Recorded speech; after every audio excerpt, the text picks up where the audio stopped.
2024లో ఏ party వస్తే బాగుంటుందని అనుకుంటున్నారు? రాజుగారు సార్.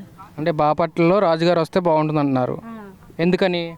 ఆయన మంచి పనులు చేస్తాడు, ఉమ్, మరి పేదవాళ్ళకి సహాయం చేస్తాడు. ఉమ్, మరి ఆయన ఆయన మనసు వేరు, మంచి మనసు, ఉమ్, కష్ట సుఖాలు చూస్తాడు.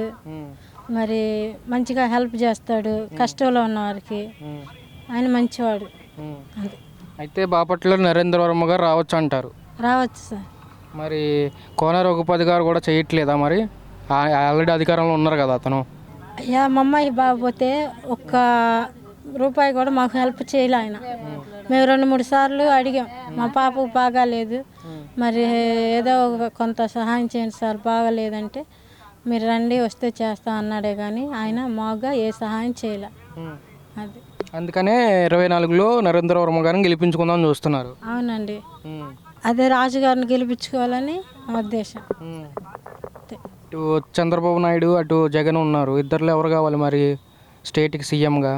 చంద్రబాబు. ఎందుకని ఇక్కడ బాపట్లలో నరేంద్ర వర్మ గారు టీడీపీ కాబట్టి అక్కడ చంద్రబాబు నాయుడు కావాలంటున్నారా?